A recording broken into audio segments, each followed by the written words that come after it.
Hey, what's up everybody? How you doing? Welcome back to Karpo Gaming and another Crimson Desert video. Today, I'm going to show you how you can complete the Ether's Rest. Now this abyss will have a few puzzles we need to do, but no worries, I got your back. I'm going to walk it through you step by step so you can complete the Ether's Rest. You know what to do. Yo, once again, thanks for watching everybody. Without further ado, ladies and gentlemen, let's get started. Before you can even get here, you're actually going to have to defeat Perseus the Ancient, which is at the Spire of Ringing Truth. I have a full step-by-step guide to not only complete this, but also how to take this guy out the easy way. Check out that video right there, full step-by-step guide. Now after you finish taking out this guy, we can finally move on to the Ether's Rest. Now, in order to get to the Ether's Rest after you finish defeating the boss, you just want to head back over here and enter the Abyss. After you finish entering the Abyss, it will teleport you to the Ether's Rest. Now, once you are finally over here, we need to get to the Ether's Rest before we can actually do it. So, this is how you do it. Make sure you create yourself a save. You never want to have some snafus happen and you have to, start all the way over or something like that. The spot we headed to is right up there where it is glowing blue. There's an entrance that we need to head into, and there's a few puzzles that we need to solve as well. So let's do this. This is the Ether's Rest.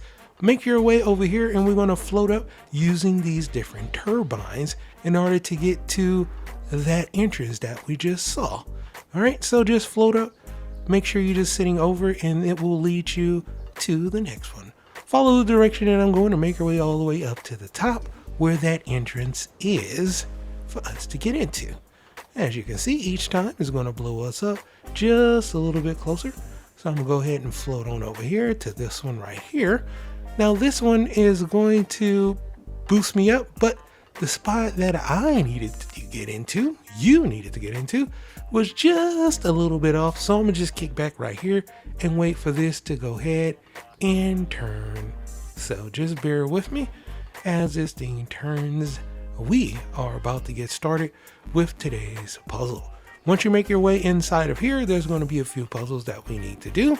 So let's do this. Now that we are inside, the very first puzzle that we need to do is to spin this little area right here and create an entrance for us so we can float up. So we're just going to go ahead and walk around until we see the small little terminal that we can interact with. We're going to use our Axiom Force, hitting L3 on PlayStation, and latch our claw up there. Now we can control it. We're going to use our D-pad to spin this around until we have the entrance into the middle. And then after that, we are done with the first part of this quest and the first puzzle. GG's. Now from here, we're just going to go ahead and we're going to jump and float our way up to the next part of this spire. Now, once you make your way up to the next part of the spire, you're going to find that, well, there's really nothing over here. You're going to float down and, well, there's another puzzle that we can solve. Right over here where there's a huge circle in the wall, a little hole indentation cut out, there's actually a terminal that we can use behind it. In order for us to do it, we need to use nature's grass. So come over here, hold down triangle and O, and it will lift up this small little piece of stone work up, and then we want to wait for that to slide down on its own. And right when it does that, it's going to make one small little shift, and it's going to stay there for about 2 seconds. That's going to give us time to use our Axiom Force using our claw to latch into it. Now, once we latch into it, once again, we're going to be using our D-pad to spin this room around. Now, once we finish spinning it all around to the entrance point, we're going to be good to go. Now, it does get a little bit of wonky with the camera angle right here, and you kind of push yourself out of view, but it's still cool though. Just keep spinning it around until you find the entrance that we can crawl into. All right, so just spin it around, and there it is right there. Just line it up just right, and you pretty much are good to go. After that, go ahead, release, and now we can move on to the next part. Climb on up over here, and well, now we're in another spinning room. This time is going to be a whole bunch of turbines, but this is what I want you to pay attention to. There is an extra battery that we need to grab, latch onto with our oxygen force using our claw, and we need to float this up all the way up to the next part where there is a puzzle that we need the battery for in order for us to solve this. So let's do this. Once you make your way over here, you kind of want to just time it right. In my opinion, you just want to kick back. Don't just jump up there. I mean, you can if you want. But if you want to do this in one fell swoop, just make sure you time it just right where you see the battery and you have an entrance, and then you just kind of just go for it, float around, pick it up, and head up to the top.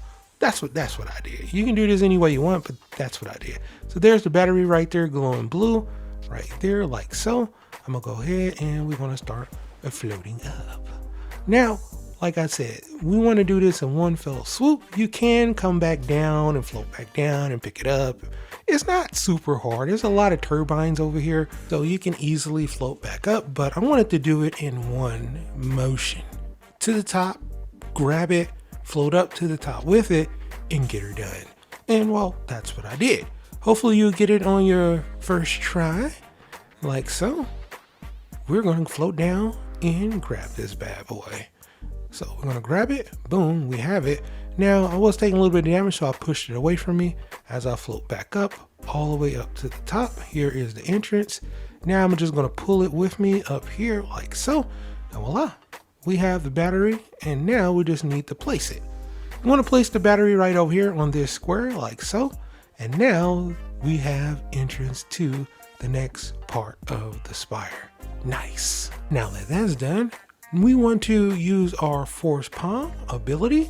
Use jump, force palm, and you can jump up like so.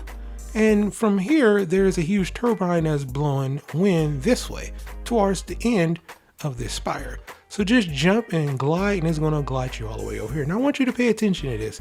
Do not just force palm this. Instead, you wanna hit L2 and resist on PlayStation. So you're gonna latch onto it with both hands, and then hit force palm with it, and you won't knock yourself off. If you don't use resist, you're gonna knock yourself off, and I don't know what happens right there. So yeah, you don't do that.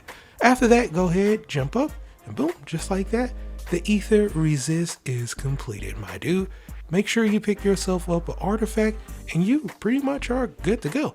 You have just completed the ether's resist, and there are plenty more abysses that you definitely want to do in order to pick up your ice ability and your fire ability as well, which I will have, of course, in the next video.